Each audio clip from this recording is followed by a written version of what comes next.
I'm Hillary Hendershot, your host, and this is Profit Boss Radio, The Retirement Years, episode 148.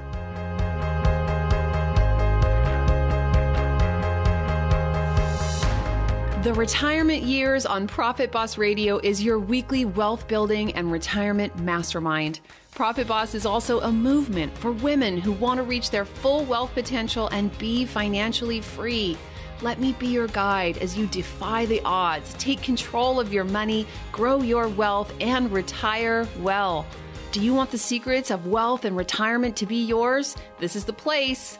I'm Hillary Hendershot. I'm a certified financial planner running a leading advisory firm for women and couples, and I'm sharing with you real stories from real life and real people who are making it happen. Forget Wall Street. You ready? Let's do this.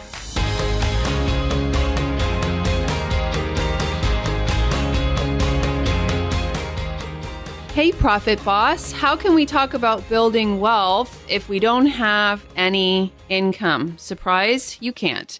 And you can be an entrepreneur. You can go out on your own and build a company or grow a practice. But I know that many of you who listen to this show have jobs. And so I feel like the show isn't complete without covering this topic. I want you to grow your career, be totally fulfilled by what you do. I want you to bust through those glass ceilings and also, of course, double and triple your income. So I have with me today Kim Bohr, who's going to help us on this topic. She's the CEO of the Innovare Group. She holds an international MBA from the University of Denver with an emphasis in international policy and relations. She's a certified executive advisor and a sought-after speaker. She speaks at major conferences like HubSpot, Sim Women, and the Seattle Metropolitan Chamber of Commerce. She also combines 20 years of practical business experience with her passion to make businesses better from the inside out. Welcome to the show, Kim. Thank you so much. I'm excited to be here with you. Yes, Kim, I was telling you before we got on the air, I kind of opted out of the corporate career growth thing. So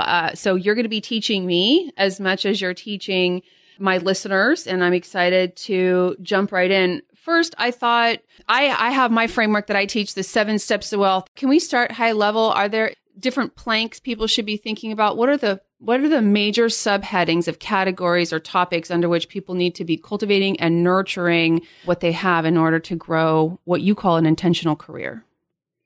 The framework that I use that I think is so highly effective for people in growing their career is really looking at how do you assess, align, and accelerate. And when we talk about assess, it really is assessing the different components of your career and then finding the gaps and creating the plan to find that alignment. And as you work on the alignment and the plan, then you get to a place where you feel like you can accelerate. And so I take my clients through those different stages based on their unique needs and whether we're inside companies or whether we're working on one-on-one basis. Okay, let's step back for 1 second. How would you define an intentional career? An intentional career is one in which you have really thought about what your career goals are. You have looked at the actions you're taking, and you've really started to understand if there's alignment there first, as well as when you look at your professional network, is that aligned in a way that will actually support those career goals? And for many professionals, we become very committed into the work we're doing. We're very driven and we tend to not go back and be as considerate for ourselves in aligning these pieces. And so that intentional career is really around having the awareness and actively working to make sure you're constantly in alignment. So it sounds like not only do you have to do your job really well, but you need to be very strategic about who you know and who you're networking with and who you're talking to. Is that right? Definitely. And what we find is in this corporate world, so many women tend to not advance their careers as effectively or as quickly as they like. Mm-hmm. And there was some research done some years back that's been published in an HBR article on why women don't apply for jobs. And really what it said was that women apply if they feel they're 100% qualified, and men apply if they're 60% qualified. And so just that statistic alone has some pretty serious consequences that, to what you just said, having to be very intentional and understanding the impact of us not being fully engaged in our own career development can be really detrimental. Yes. And this relates to, and you and I were chatting about this before we came on the air, but in my 7 Steps to Wealth framework, the ask principle, it's like, ask for what you want, ask for that promotion before you think you deserve it. At the very least, you might get some feedback on what it's going to take to get there. Absolutely. And what we find is that what tends to happen if you think about that statistic and how it can be challenging with that principle of yours, is that if women are thinking they're not qualified for a job description, if they think they don't check all the boxes, then what they'll tend to do is pull themselves out without having a conversation with anyone. And so we tend to have those conversations with ourselves and not share that interest. The second piece of that then is we then don't have enough practice or experience and feedback. And so if we've pulled ourselves out and we don't have the feedback, that means when we really think we're ready for our ideal job, we end up likely not being well suited for it because perhaps our male counterparts have been throwing their names in the hat much more often and are able to actually have gotten that feedback and be more ready than we are. Mm-hmm. Can we go back to one of the things you said about defining an intentional career is that your professional network aligns with your goals? First of all, did I get that right? And what does that mean? Yes. So if you think about it, when we're networking, one of the biggest challenges women face is networking, and for various reasons. It could be due to time commitments. It could be due to finding the most ideal place to network. And then men and women network very differently from the same purpose, from the places of where we network to how we network to, what we need to feel enriched in those efforts.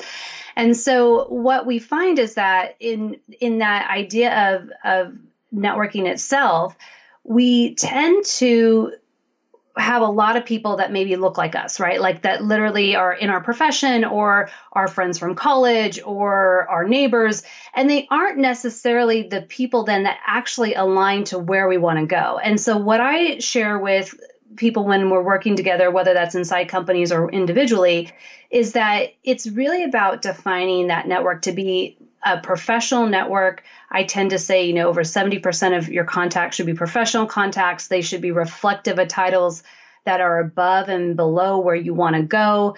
They should have the industries you're in today or want to be going into. And so the more that you're clear on your career goals, the better you can develop that network to support them. And one of the other things I like to say is in doing so, this isn't entirely self-serving. Of course, it is about it being ready for you, but it also makes you more valuable to others when they say they're looking for somebody, perhaps for a board seat or for some other great position, and you have a more valuable, robust network to dip into. The other thing is that we tend to also not as cross-pollinate gender-wise as much. And so being more intentional about having men and women in the network is really key so that we can be able to advance more. So at least 70% of your contacts should be professional. And this includes your friends from college and your neighbors. Or unless they're not defined like that as you move up in your career. What do you mean? The titles? Yeah. So I think a lot of times, I have friends in my network that if I were to look at it from a career perspective, they really aren't aligned with my career development goals. They're still my friends and they're still, connected with me on LinkedIn, if you will. What I've done, though, is I've started to say if my career goals are to be in a certain place in the next 3 years, then I need to be making those connections of people that can help me open those doors. And so I'm not intending to unfriend or close a door on somebody who's a neighbor or friend on a personal level. However, I am looking to be very intentional in shaping that network to be part of my roadmap for where I want to be in the future years. Mm-hmm. Okay, good. So thank you for spending the first part of the conversation defining intentional career. I think this sounds very aspirational. And as we move through this, I'd love to know your thoughts on how to think about money and making sure you're maximizing your compensation for any particular position or title. But let's go back to the 3 planks or pillars: assess, align, and accelerate. Can we start with assess? Is that just assessing your skill set and where you are? Great question. So it's assessing, where am I at in my career? What have I said that I want to accomplish? What are the actions I'm taking to accomplish that? And what are those gaps that I have? And so if we were to bring your professional network into that example, we would say, if I'm looking at where I want to go and what I'm doing to get there, and I look inside my network today, I'm going to likely find gaps between them all. So the assess part is in really doing some of that reflective work on, with what I say, am I actually already trying to pursue that? Or am I just saying it and I'm really not putting the effort in to make it happen? Okay. And at what rate do you think folks should expect to excel? Is the promotion schedule customized to the industry or role or company? I mean, how do you know if you're ahead or behind? I think it is about the particular industry you're in. I think more so, though, it's about the effort you're putting into. So as much as I want companies to be putting in the policies and having the right type of training and things to help elevate their population, especially the women, the reality is we have to do grassroots efforts. And so the more work we're doing individually to develop ourselves and to put our name in the hat and get the feedback, the more likely we are to really then find ourselves in either a promotion track or realize that perhaps we're not in the right place that we need to be. And so looking at taking the actions and looking for these signs that might come to us of, okay, I keep putting my name in the hat and I'm not getting anywhere, that becomes a place of self-reflection to decide, am I doing the right things, or is there a different organization maybe I need to be aligned with? I would say that, again, depending on the industry, depends on how frequently you're promoting. And I know for younger generations, there's a desire to be moving and learning a lot more frequently than in some of the older generations. And so I think that those are serious considerations on an individual level and also on the organizational level about the culture you're building. What do you mean by grassroots efforts? I guess my question is, when you're talking about building a strategic network, is it just making friends with people, or is it having particular conversations where you're asking? Grassroots to me is politicking. What do you mean by that? So the way I look at the grassroots effort is a lot of times we as a general population expect our companies to take care of us in helping us, to train us, to open the doors for us, to give us the opportunities. And what I see the big need to be is that we need to have more accountability on our own for the own work we do and our own actions in helping to develop where we want to go. And so that instead of waiting for somebody to tap us and pull us up, that we're the ones tapping on them and saying, look, I'm ready to be moved into this position. I'm ready to be given a chance. Mm-hmm. And so the more work we do on our own level of tracking our successes, our failures, our lessons learned, making sure that where we want to go in our career, we start to go out and meet people who are already there or who have those connections, the better equipped we are. And so that's what I mean by when I reference the grassroots efforts, is that we're taking action ourselves and not just waiting for our companies to pull us up. Okay. And, forgive me if I'm being pedantic, but let's get into the details of a grassroots conversation.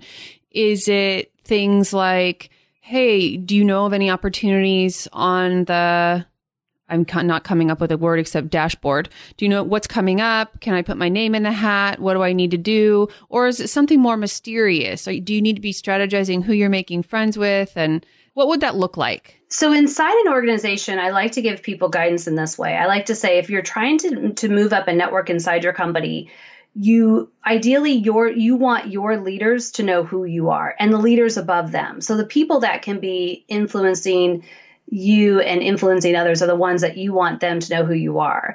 And so if you are aspiring to be in a particular part of the organization, are you actually talking to those people? Have you gotten to know them? Are you looking at how they're doing their business and seeing how you might do it differently? And so it's finding those ways internally to get your visibility and to also establish your presence in a way that will start to allow you to network more effectively and intentionally.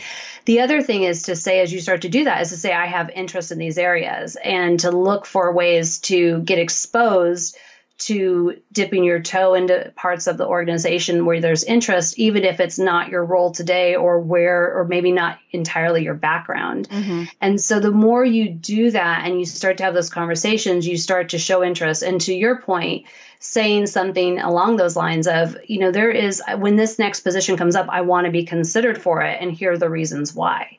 And so much of what we have to do is realize we're not going to check every box. And so we have to then build our case around how are we going to make that ask, knowing that we bring in what I like to call a secret sauce that is relevant into the organization or position that maybe they don't even know they need.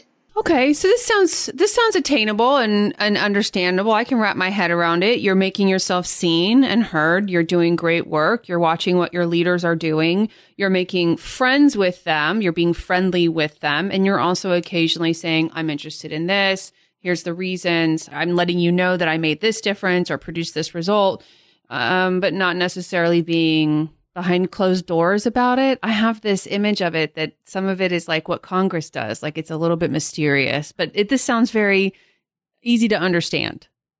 Yes. And it really is about putting yourself out there. So the more direct you are, then the more accountability that builds within the entire organization. So if you're saying, look, the next time something opens up, I want to have a conversation about it. I want to be considered for it.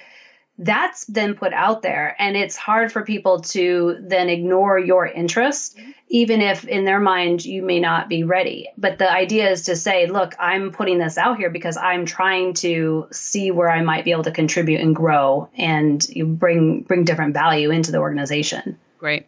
Okay, so that's assess. Tell me about align. So the alignment side is when you see the gaps, it's about putting the plan together. So as for the example that we're using, if we're talking about wanting to promote into a part of the company that perhaps you don't have as much experience in, but you really want to gain that, then it's about looking at what are those gaps that you need to fill. And so it could be from getting to know the people who have access of where you want to go. It could be starting to give yourself visibility to those higher level executives who will need to know who you are in order to support the promotion. And it could also be just even from a skill set level. And so really the alignment then becomes, as you've got the plan and you're creating the plan, you're starting to implement it about what's the right course of action that I'm taking in order to fulfill what I've seen as a gap and get myself into the right role that I want to have. Okay. And that can include internal training or external training and then just taking action on that. Absolutely. It could also include just getting to know people that aren't in your organization, but are perhaps in a competitive organization or an adjacent industry, that complements it. And so it's unique to whatever those career goals might be. Right. It is about creating that plan for yourself and then executing on it. This all requires vision. We have to have vision. And then what about accelerate? So on the accelerate part, that's really about when you start to make your ask and put the pieces into place. So for example, when you start to say, okay, I'm now ready. I know what I want. I'm clear on my career goals. I've already started making an effort to get to know the people I need to do, to start doing some studying after hours, to learn this particular part of the business I'm not as familiar with. And you're really starting to then have those conversations and make it known that you're ready to move into this next level or to take on this bigger project or whatever the case may be. And that's when you start to really take action with all the work you've done and start moving yourself forward. Okay, so this step is more figurative because you should always be moving forward, right? Rung by rung on the ladder. Right. So you should always be moving forward. The idea is that when you assess it, you might quickly assess where your gap is, and you might quickly be able to put your plan in place. And then you're starting to accelerate yourself forward when you're actually taking those steps and making it happen. So, for example, when I talk about it from a networking standpoint and helping people build up their professional network so it does align with those career goals, this accelerate level is around how do they then formulate the ask that they're trying to make? Like literally, how do they do it? And how do they do it in a really clean and concise way? Because if they're not specific, it will not land well.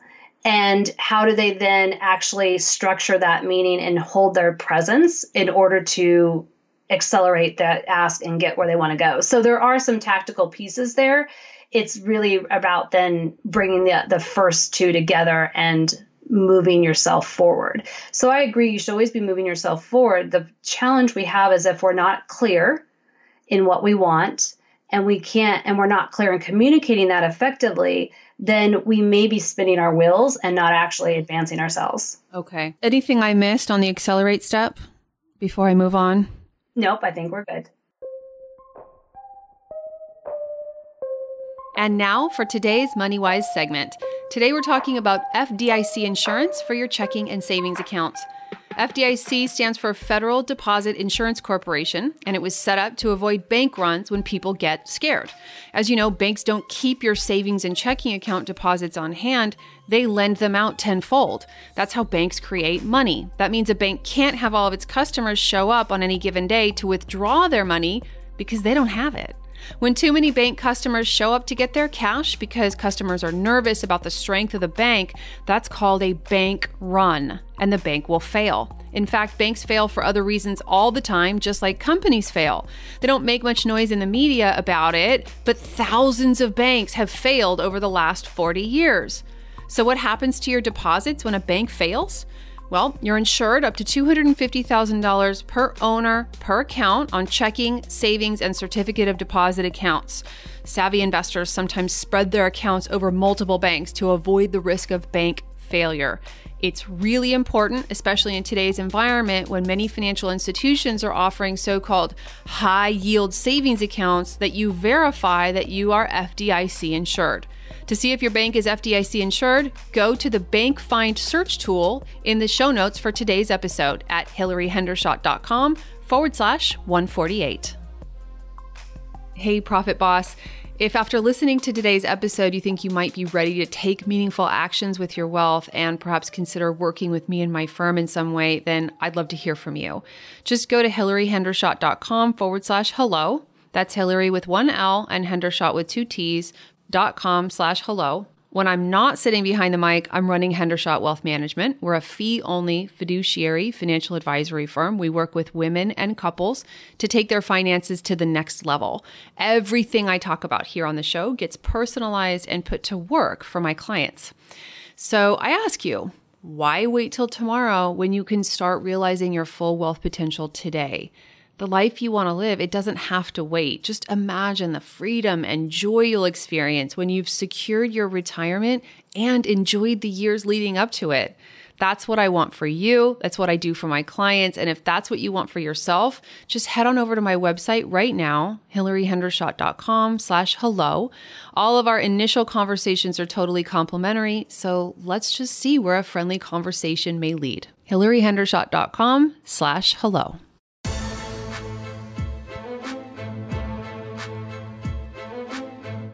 Let's talk about some things that I think women have to think about. What about having children? If you know you want to have children, or if you already have them, should you be networking with other types of people? Should you avoid certain people, groups, or companies? What's the best practice there?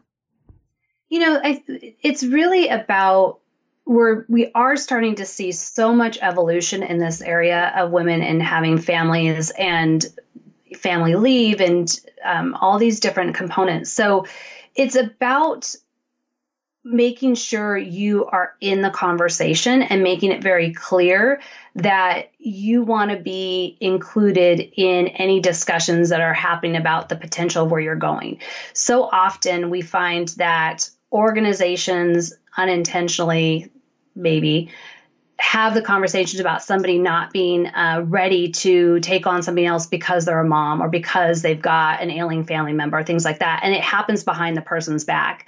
And so we have to be very clear on is, to your point of asking for what you want, is to also be clear in that what you're capable of doing and that you need to be a part of those conversations. Okay. And what about making, well, we actually already kind of discussed this, but I was going to talk about lateral moves, but I more want to talk about the stumbling blocks that women come up against. And you touched on it briefly, but how do you really know if your organization is one you should leave or you can't advance in? Are there any objective measures that you have for women? I think there's a few. So one is that you are putting yourself out there, you're having the conversations, and you're asking for the time to be heard, and you're asking for perhaps, why something didn't fall in your favor. And based on what you hear back really helps guide where you're going to go. So I know that in working with some of the clients I have, and even from my own experiences early on, I would have people tell me that perhaps there was somebody else, that needed it more than I did, even though I was more qualified.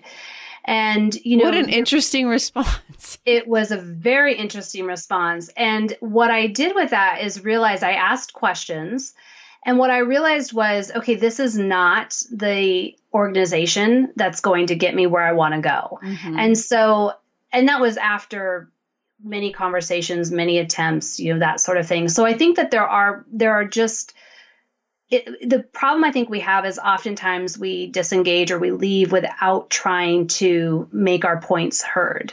And so we really need to be doing that first before we decide if this isn't the right thing for us. Mm-hmm. So don't just take your toys to another sandbox. You really need to take a stand, take all the actions you think you can, and then maybe a few more before you take off and decide what's going on there. Definitely.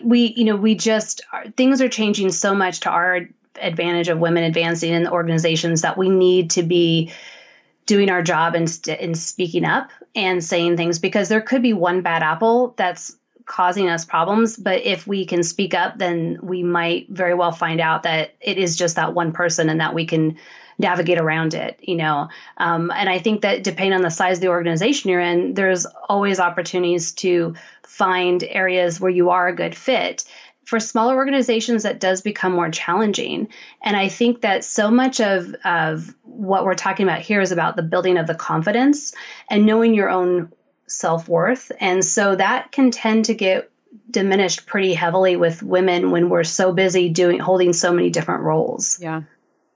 Yes, it is tough to walk around reminding yourself constantly of the impact that you've made, of your successes, when I seem to always, I can speak for myself, to always be focused on the next problem to surmount. So it's almost like you need to build up that library of scripts so you can remind yourself. So let's talk about money. I am curious to know what you want to say about which careers to target if you want to have a high income, or any unique perspective you have on asking for a raise and maximizing income over your career. So I think that the opportunity for earning, high salaries are in a couple of different areas. Certainly where you have more freedom when you're in a sales or revenue generating capacity, that's where you've always got the opportunity to earn as much as you can. And you certainly can do that being an entrepreneur as well, as long as you have that understanding of needing to be selling in order to get your ideas out there. And I think that in industries where women are breaking through, we're starting to see that opportunity to really hold a very strong salary as well.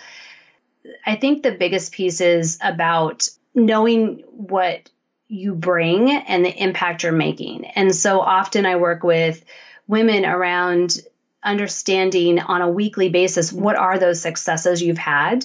What are the failures you've encountered? And what are those lessons learned from both? Because we tend to forget those things so easily that when we go to apply for another job, or when we are looking for a promotion, we are forgetting this richness of impact we've had, mm-hmm. and we can't remember what to go draw on. And that's so important when we're trying to make a financial impact for ourselves. Mm-hmm. And you have a tool that helps enable and remind and empower women to track that effectiveness, right?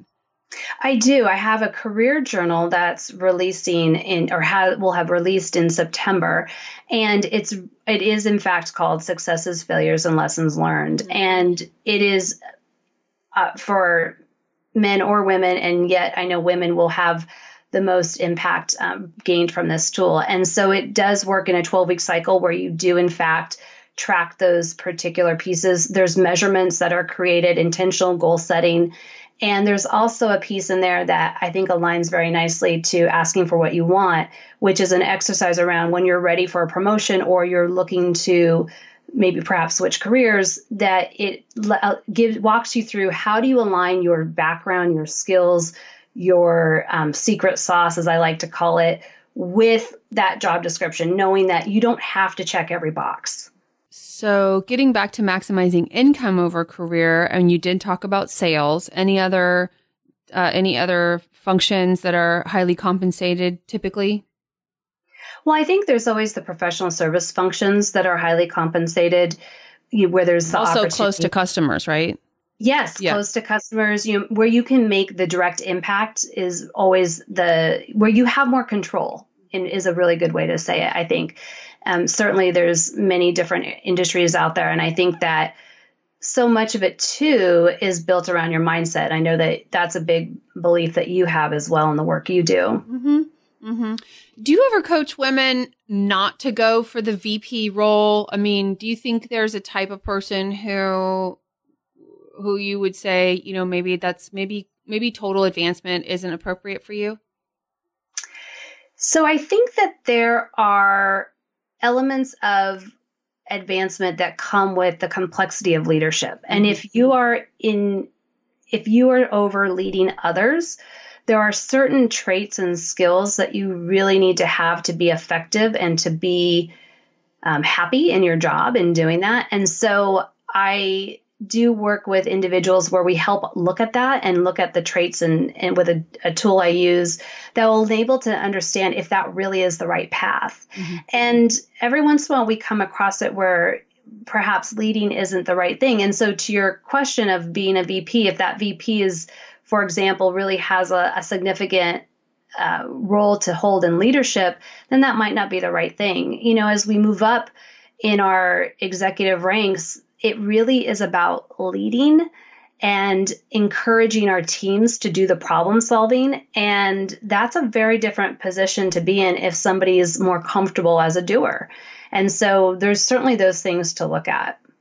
So that's what you feel are I wrote down, what are the traits of leadership? I think you just said empowering your team so they're making the decisions and not you. Is that right?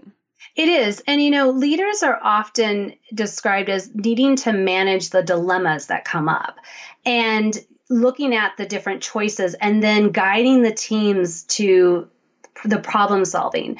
And, as we get further into an organization, the people who are working in the front lines, the people who are doing the day-to-day work that drives our organization see a lot more than we can as leaders. And so communication, clarity, and really helping those individuals understand how their role fits inside the organization, the vision, the mission, all that is really the sign of what a leader's role should be about. And that obviously you get there based on your expertise and your ability to deliver results.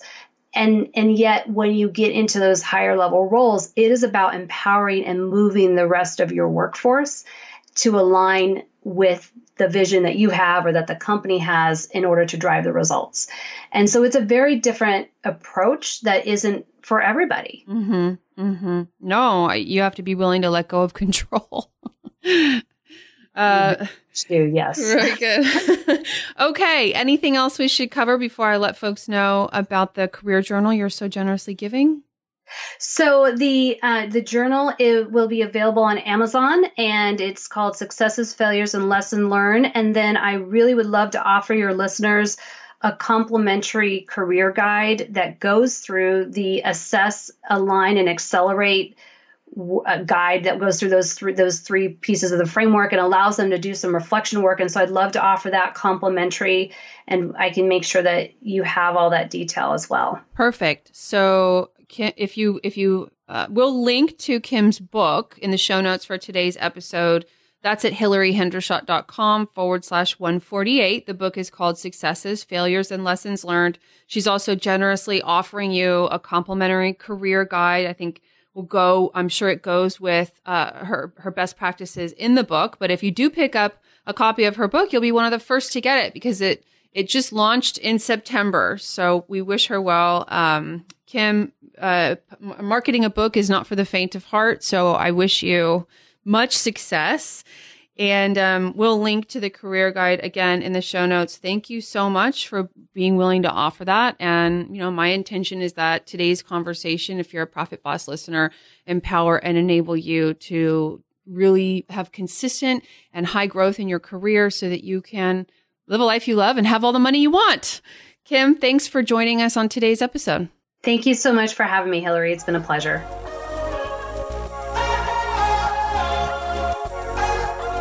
As we wrap things up here for today, I need to review with you the things I have to disclose as a fiduciary financial advisor offering wealth management services through my firm, Hendershot Wealth Management, LLC.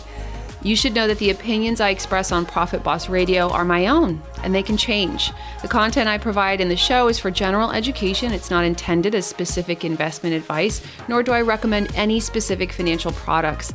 Unlike how I roll at home with my husband, I can't guarantee that my statements, opinions, or forecasts are always 100% right.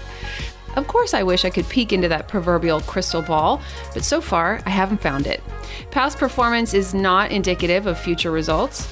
I talk a lot about indexes, and I want you to know you can't actually buy an index because, of course, when you take a list of companies and create a product that allows people to invest in those companies, there are fees and expenses involved that reduce returns. Remember, all investing involves risk, which, as you know, means you could lose your money. And I have to tell you that there is no guarantee that any investment plan or strategy will be successful. And that should keep my lawyers happy. Have a great day.